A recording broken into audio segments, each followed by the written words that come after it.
देखना, जब तुम, अब देखो पहचान बता रहे हैं कि भगवान के सन्मुख हो, जब तुम प्रभु के सन्मुख होगे तो तुम देखना तुम्हारा उत्साह बढ़ेगा। कभी कभी सत्संग में कहते हैं कि अब उस आनंद की उमंगन को कैसे बताएं, ऐसा समझ लो जैसे किसी का ब्याह तय हो गया हो संसारी पुरुष का, और उसके मनोनुकूल पत्नी मिल गई हो, और वो कितना फूला फूला घूमे, या माँ के इकलौते बेटे का ब्याह हो, फिर वो कैसे फूली फूली सबका स्वागत आनंद। अब ये कहाँ परमानंद में प्रभु से उदाहरण बैठेगा, पर वो तो अद्वितीय है, अचिंत्य है। पर ऐसे ही चंद्र शाखा न्याय जैसा कि डाल के एक हाथ ऊपर देखो चंद्रमा दिखाई दे रहा है, अद्भुत फूलन, अद्भुत उत्साह। जिस समय भगवत सन्मुख होगे ना, एक ऐसी उन्मत्तता, एक ऐसे आनंद की उमंगन, उसके लिए ललचाओ। जो तुम खोज रहे हो वो इधर नहीं है, वो इधर है।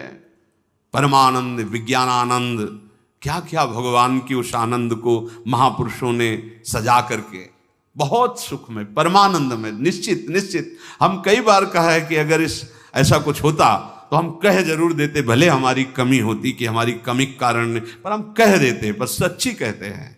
ओ उसी आनंद का ये जितना ये आनंद का जो क्षेत्र माना गया शरीर है, भोग है, इसकी तो दशा ही देख रहे हो।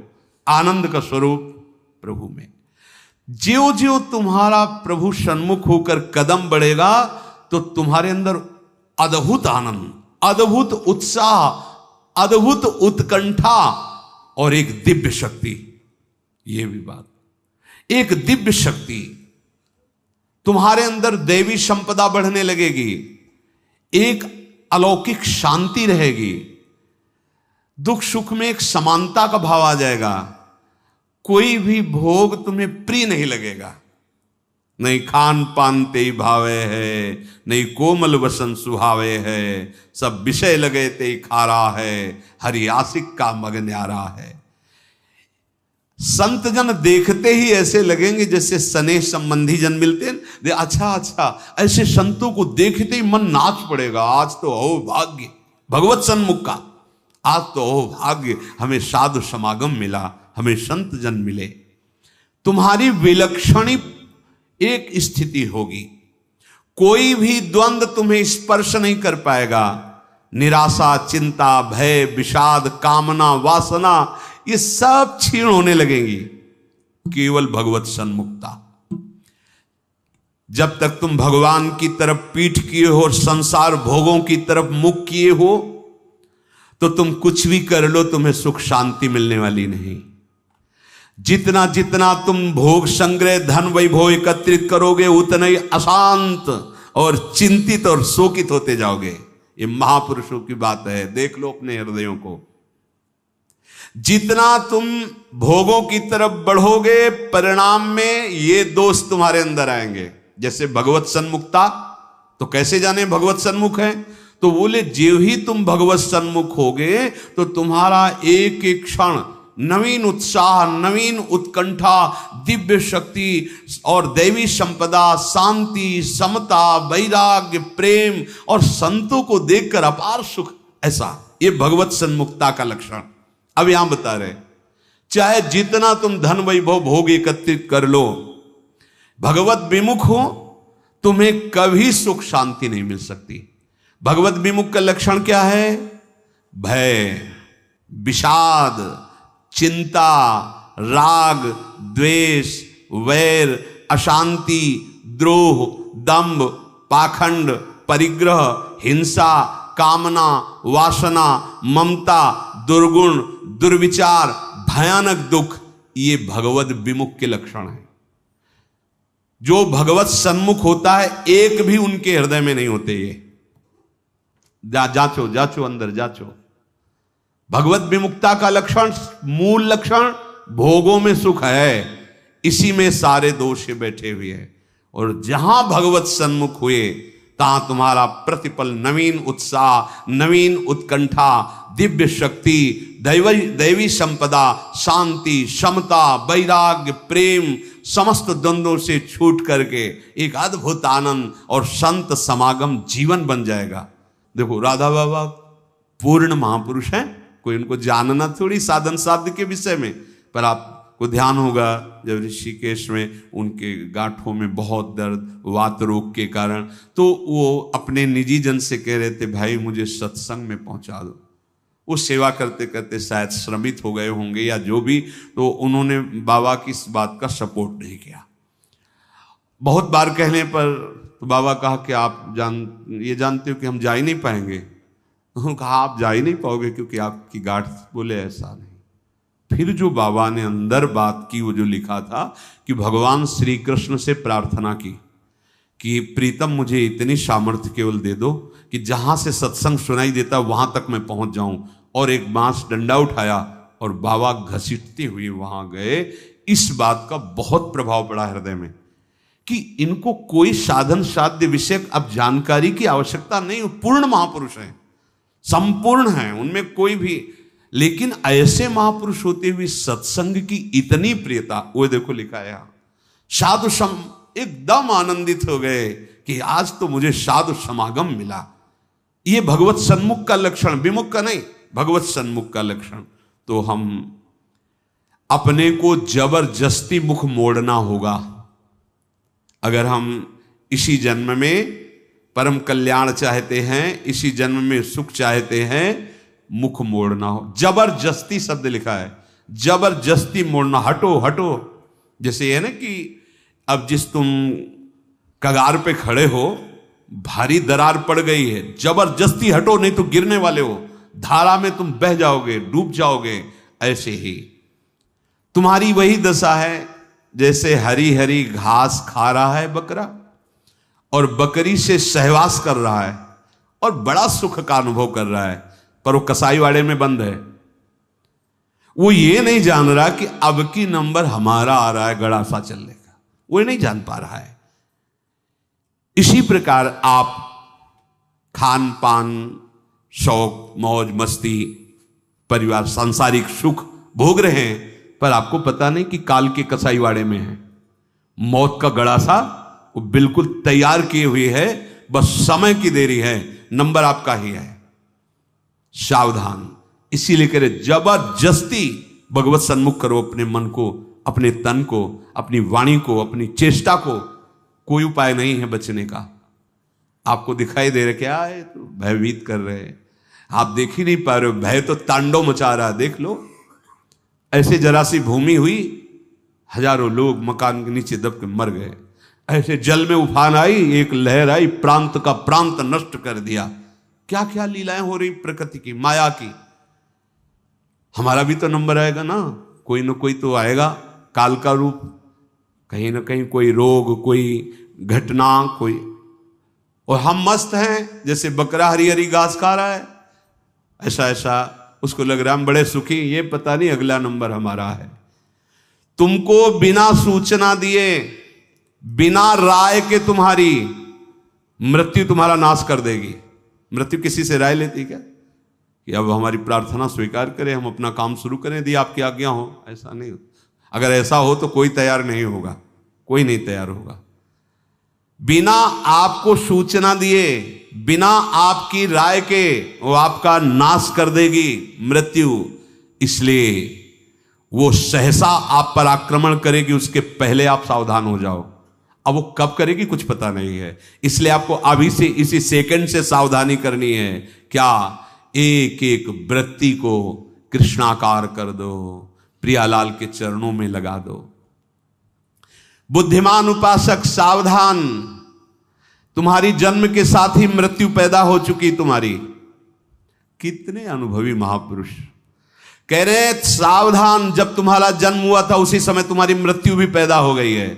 बस तुम्हारे साथ चल रही मृत्यु अवसर देख रही है, समय देख रही, जहां पूरा हुआ वो अपना काम कर देगी।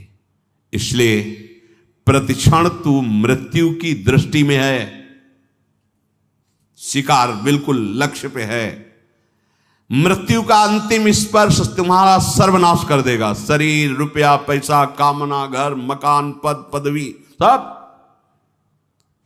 अतः तुम कुछ ऐसा करो जिससे मृत्यु शरीर पर प्रभाव पड़े, आप पर नहीं। आप कर्ता भोक्ता भाव में, इसलिए आप पर प्रभाव पड़ता है। वो क्या है? इस चक्र से सदा छूट जाने के लिए एकमात्र सब ग्रंथ, सब संत और सब पंथ का निर्णय है सतत भगवत भजन, सतत भगवत चिंतन, प्रभु के आश्रित होकर प्रभु का भजन। एक छोटी सी वस्तु जब भाव में भरकर आप प्रभु को समर्पित करते हैं तो प्रभु उसे बहुत बड़ी मान लेते हैं। हमारे प्रभु का स्वभाव ऐसा है। पत्रम पुष्पम फलम तोयम ये में भक्ता प्रति। देखो नाशवान वस्तु है ना। अगर एक चुल्लू जल भगवद अर्पण कर दिया, भगवान उतने में प्रसन्न हो रहे हैं। एक तुलसी दल ले लिया, ऐसे एक फूल ले लिया, कोई फल ले लिया, और भगवान भाव में भरकर कहते हैं अश्नामी, मैं उसे खा लेता हूं। जैसे फूल सूंघने की वस्तु है, पर भगवान कह मैं पा लेता हूं, पत्ता पा लेता हूं, जल पा लेता हूं, फल पा लेता हूं। पत्रम पुष्पम फलम तोयम ये में भक्त्या, भक्ति भाव से जो भक्त अर्पित कर देता है, भगवान कहते हैं मैं उसे पा लेता हूं, वो शाश्वत हो गई। दो प्रकार की बैंक है, एक मायाकृत बैंक, एक हरि बैंक। हरि बैंक में वही वस्तु जमा होती है जो त्वदीयम वस्तु गोविंदम तुभ्यमेव समर्पय से होता है। ध्यान रखना, आपके द्वारा दी हुई वस्तु आपको समर्पित है, ये हरि बैंक में जमा हो गया। अगर आप निष्काम भाव से करते तो भगवत प्राप्त हो जाएंगे, सकाम भाव से करते तो आपको बहुत आगे बढ़ करके मिलेगी। और यहां जो बैंक में मायाकृत जमा है ये सब रद्द, शरीर छूटा, सब व्यर्थ गया। मानव जीवन का एक एक क्षण इतना कीमती है कि उसके बदले में फिर कुछ नहीं है कि हम ये दे करके समय खरीद ले। तो ऐसे समय को केवल केवल महामहिमा में भगवान नाम स्मृति में लगाओ। सब चेष्टाएं हो रही, नाम जप कर रहे हैं, आपका बैंक बैलेंस बढ़ रहा है। एक एक नाम, जैसे कोई भूखा व्यक्ति एक एक कवल पाता है तो तुष्टि पुष्टि क्षुधा निवृत्ति होती जाती है, ऐसे ही एक एक नाम संसार से वैराग्य, अपने स्वरूप का ज्ञान और भगवान के चरणों में प्रेम, ये तीनों होते चले जा रहे हैं। पर जैसे बहुत भूख लगी हो तो दो चार कवल में और भूख बढ़ती नजर आती है, तृप्ति का बोध नहीं होता। आधे पेट होने के बाद फिर स्वाद और तृप्ति का अनुभव होने लगता है। फिर पूरा जब पेट भर जाता है तो कहना क्या है। ऐसे ही अभी हम थोड़ा भजन करते तो और जलन बढ़ रही है। यद्यपि वो संसार से वैराग्य, स्वरूप का ज्ञान और भगवत चरणारविंद में प्रेम, ये प्रारंभ हो गया है एक एक नाम से। पर जब आप 24 घंटे में कम से कम 12 घंटे का ऐसा अभ्यास बने कि हम भगवत स्मरण परायण, तो आधा पेट मानो हुए, फिर आपको स्वाद मिलने लगेगा। अनर्थ की निवृत्ति होते ही आनंद का स्फुरण होने लगेगा। पर एक एक नाम व्यर्थ नहीं जा रहा, गिनो या ना गिनो। किसी को भ्रम रहता अगर माला से गिनेंगे नहीं तो व्यर्थ चला जाएगा। अरे भाई, गिनना तो आपके मन को लगाने के लिए है। नाम तो अविनाशी है। राधा राधा बोला, नहीं गिनोगे तो फल नहीं मिलेगा क्या? कुछ लोगों को भ्रम होता है अगर गिना नहीं तो फिर वो संख्या ऐसे ही चली जाएगी, लिखा जाएगा नहीं। अरे गिनना केवल मन को लगाने के लिए है। नाम महामहिमा है, गिनो या ना गिनो। अब प्रेमी जन गिनने में नहीं रहते। हाँ, प्रेमी जन तो श्वास प्रश्वास अपने प्रीतम के नाम का वर्तमान में स्वाद ले रहे, उसका और कोई फल नहीं चाहिए। ये जिह्वा पे राधा राधा चल रहा है, हमें सब कुछ मिल गया, बस यही चलता रहे, हम भूलूं ना। इतना स्वाद, इतनी महासुख की वृत्ति उदय होती है। सामने प्रियालाल हृदय आनंद की उफान में, जिह्वा पे नाम, अब उसे क्या चाहिए? जो क्षण चला गया वो लौटकर दोबारा तुम्हारे जीवन में नहीं आएगा। बहुत बड़ा घाटा। अगर खाली चला गया तो बहुत बड़ी हानि, बहुत बड़ा छिद्र, बहुत बड़ी दोष वृत्ति हो गई। जरा सा भगवत विस्मरण में अंतर, माया का प्रवेश। का हनुमंत विपति प्रभु सोई, जब तो सुमिरन भजन न होई। श्वास प्रश्वास लगातार भगवन नाम का अभ्यास, भगवत स्मृति कहीं भी जा रहे हो, कोई भी कार्य कर रहे हो, किसी से भी कोई व्यवहार कर रहे हो, अंदर ही अंदर स्मरण, प्रभु का स्मरण न छूटने पावे। लाभ हरिवंश के नाम उच्चारण, लाभ इससे बड़ा कोई लाभ नहीं। राधा राधा हरि हरि, अगर नाम उच्चारण हो रहा अंदर, बहुत बड़ा लाभ मिल रहा है। 1 लाख रुपया 1 घंटे में कमा लिया और हरि को भूल गए, किस काम में आएगा? और 1 घंटे बाद शरीर छूट गया, 1 लाख रुपया कमा लिया है, हरि का नाम नहीं लिया, तो आएगा क्या हाथ? और 1 घंटे लगातार नाम जप किया है, भले हमारे पास लौकिक वैभव नहीं है, लेकिन ना तो संताप होगा, न शोक होगा, न चिंता होगी, न भय होगा, एक आनंद, और वो अनंत काल के लिए बैंक में जमा हो गया अविनाशी नाम। ये हमारी समझ में क्यों नहीं आ रहा? लाखों रुपया इकट्ठा कर ली, चिंता है, शोक है, भय है, नाना प्रकार की वासनाएं जल रहे, लाभ क्या मिला? नाम चल रहा है, माना कि आपके पास उतना ऐश्वर्य नहीं है, यथा लाभ संतोष, जितना प्रभु दिए पर आपका हृदय प्रफुल्लित रहेगा, भरोसा बहुत बड़े स्वामी का है, और एक एक नाम आपका जमा हो रहा है। सदगुरुदेव भगवान एक दिन बोले थे, एक एक सेकंड का तुम्हारे हिसाब होगा। ऐसा नहीं कि तुम नाम जप कर रहे हो, उनके लिए जल रहे हो, कष्ट सह रहे हो, तो तुम्हें किसी को बताने की जरूरत है। एक एक सेकंड का हिसाब होगा और आप निहाल हो जाओगे। वो एक एक सेकंड आपको देख रहा है, आपके एक एक सेकंड की वृत्ति का हिसाब होगा। बहुत उदार दानी हैं हमारे प्रभु, अति उदार भी सुंदर। ऐसे मालिक के सेवक हो, वो एक एक सेकंड देख रहा है और तुम्हारा हिसाब करेगा। बाहर से नाटक करोगे, भक्ति का दंभ करोगे तो समय लगेगा, दंभ पूर्वक भी भक्ति की व्यर्थ नहीं जाती। झूठा खेले साचा हो, एक दिन ऐसा झटका लगेगा माया का कि अपने आप सच्चाई पे खड़े हो जाओगे। वो बहुत खिलाड़ी है, उससे बड़ा कोई खिलाड़ी नहीं।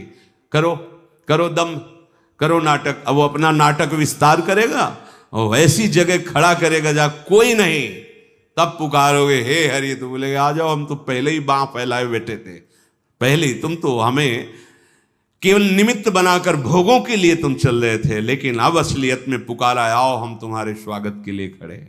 झूठा खेले, ये खेल ऐसा है, झूठा खेले साचा होए। अगर झूठ से भी कोई भक्ति करने लगे तो सच्चाई में भगवान उसे भक्त बना देते हैं। हाँ, जो कोई भक्ति करे कपट से, उसको भी अपनाऊं, साम दाम और दंड भेद से सीधे रास्ते लाऊं। साम दाम दंड भेद, सीधे रास्ते लाऊं, नकली से बनाऊं असली। यही मेरे मन में छड़ी भगत मेरे मुकुट मणि। मैं हूं भक्तन को दास, भगत में आह। कितने कृपालु स्वामी है। एक राजा का सरोवर था बहुत बड़ा, तो उसमें वो अपने मन आह्लाद के लिए रंग बिरंगी मछलियां पाले हुए थे। कभी कभी कोई मछुआरा, तो उन्होंने आदेश कर दिया इस सरोवर से जो मछली पकड़ेगा उसे मृत्यु दंड दिया जाएगा। अब तो कोई जाता नहीं, बहुत मछलियां रंग बिरंगी को। एक मछुआरा परिवार बड़ा भूखा था और कई दिनों से भी मुझसे मिला नहीं था शिकार। तो उसने देखा यहां कोई रखवाले तो रहते नहीं है, मृत्यु दंड का आदेश है, हम जल्दी से लिया भाग जाएंगे। और ढेर सारी मछलियां बड़ी बड़ी। वो गया, जाल फैलाया, मछली समेट ही रहा था कि राजसवारी दूर से घोड़ों की टाप धूल। देखा, अरे ये तो अब क्या करें, भागते हैं तो दिखाई देंगे, बंदी बना लिए जाएंगे क्योंकि वो घोड़े में है। उसको लगा कि साधु बन जाना अच्छा है, बहुत बढ़िया उपाय है। फौरन कपड़ा सा उतारे और रजली पूरे शरीर में पोतली, और वो तो साधु का बैठ गए, जाल उसी जल में छोड़ दिया, ऐसे छुपा दिया, शांत से बैठ गए। वो राजा निकल रहे थे तो देखा सरोवर पर कोई परमहंस बैठे। बोले हो भाग्य। दूर ही अपने सब राजशोभा को रोक दिया, सैनिकों को रोक दिया, नंगे पैर पाग उतार करके आए, साष्टांग दंडवत की। धीरे से हल्की आंख खोल, वो तो भयभीत है कि मृत्यु दंड मिलता। रत्न आदि सामने रखकर, पर वो आंख खोला नहीं तो उसने समझा महाराज ध्यान में है, विक्षेप नहीं पहुंचाना चाहिए, चुपचाप चला गया। जब घोड़ों की टाप दूर ऐसे जाते हुए वो चले गए तो आंख खुला तो देखा रत्नादि हीरे आदि। तो उसने विचार किया कर्म तो मैं वो कर रहा था कि मुझे मृत्युदंड मिलता, लेकिन साधु वेश का सहारा लिया तो मुझ नीच अपराधी को राजा प्रणाम किया और ये रत्न रख के गया। ये जब मैं नकली भाव रखा तो ऐसा हुआ, यदि मैं असली में साधु बन जाऊं तो क्या होगा। अब मैं ना अपने घर जाऊंगा, ना आज के बाद कभी मछली मारूंगा, अब मैं सच्चा साधु बनूंगा। बना दिया। जो कोई भक्ति करे कपट से उसको भी अपनाओ, पर काहे को समय बर्बाद करोगे। आपको भगवान ने सत्संग दिया है तो आप सच्चे मार्ग के पथिक बनो। श्वास प्रश्वास तुम्हारी खाली न जाने पावे। जब तक तुम्हारा मुख भोगों की ओर है, मुख का तात्पर्य अंदर से है, अंतर ही अंतर, तुम सब साधन कर रहे हो लेकिन तुम्हारी विश्राम स्थिति मन मानता है भोग में। क्या खाने को मिलेगा, हाँ हर्षित हो गए। क्या भोगने को मिलेगा, हर्षित हो गए। मतलब आप अभी भोगों के सन्मुख हैं। अंतर की बात देखना। जब तक तुम्हारा मुख भोगों की ओर है तो तुम कह रहे हो कि हम भगवत मार्ग के पथिक हैं, भगवत मार्ग में चल रहे हैं, पर तुम चल भोगों की ओर ही रहे हो, प्रभु की ओर एक कदम नहीं चल रहे हो। जैसे कई बार सत्संग में बताया है कि ये बिहारी जो हैं, आप मुख इधर करो छठी करा की तरफ और दौड़ लगा दो तो आपका हर कदम बिहारी जी से दूर होता चला जा रहा है। आप बहुत चल रहे हो लेकिन विपरीत चल रहे हो तो आप बिहारी जी से दूर होते चले जा रहे हो। और ये मार्ग है, लेट जाओ और लेट कर चलो तो समय आएगा पहुंच जाएंगे, क्योंकि आप सही मार्ग में चल रहे हो। आप ऐसे सोए सोए चलो, एक बार लेट गए 10 मिनट फिर लेट गए, फिर एक बार उठे फिर लेट गए, आप पहुंच जाओगे क्योंकि सही मार्ग है। समझो, भाव समझो। यदि आप भगवत सन्मुख हैं तो आपकी चाल धीमी होगी तो भगवान मिल जाएंगे, और आप भगवत विमुख हैं, भोगों के सन्मुख हैं तो दौड़ लगा लो। हर कदम आपका प्रभु से दूर होता चला जाएगा, आपको दूर करता चला जाएगा। यही भेद उपासक नहीं समझ पाता और पूरा जीवन लगा देता है। बहुत ध्यान देने का विषय कि आप समझते हैं परमार्थ के पथिक अपने को और चाल है भोगों की तरफ, तो हर कदम आपको प्रभु से दूर करता गया और आप कर रहे 50 वर्ष से मैं चल रहा हूं लेकिन मंजिल नहीं मिली, क्योंकि मंजिल की तरफ आपका मुख ही नहीं था। आपका मुख था मंजिल के विपरीत। जो प्रतिकूल से वर्जनम स्थिति होनी चाहिए, वहां अपने अनुकूलता देखी और चल पड़े भोगों की तरफ, तो फिर क्या होगा।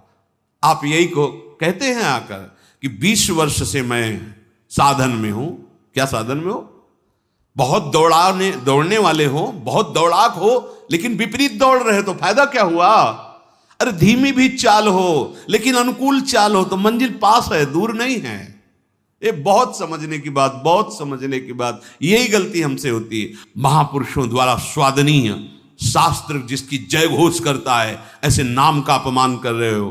तुम्हारे कदम किधर हैं? किधर है कदम तुम्हारे? तुम्हारी चाल किधर है? पहले देखो ना। अरे सन्मुख होए जीव मोई जमही, जन्म कोट यज्ञ नाश होते। मेरे प्रभु कहते हैं करोड़ों जन्म के पाप उसी क्षण नष्ट कर देता हूं जब सन्मुख होते। सन्मुखता का मतलब समझो। अंदर ही अंदर भोगों को विश्राम मान रहे हो, भोगों को सुख मान रहे हो, मान प्रतिष्ठा को जीवन का लाभ मान रहे हो, तो आपके सम्मुख कौन है? प्रभु हैं या मान प्रतिष्ठा है या भोग है या संसार है? क्या वेश रख लेना प्रभु की सन्मुखता होती है? क्या उद्देश्य क्या है तुम्हारा? उद्देश्य सन्मुखता होती है। उद्देश्य बहुत बार कहा है, उद्देश्य को आप ठीक कर लीजिए।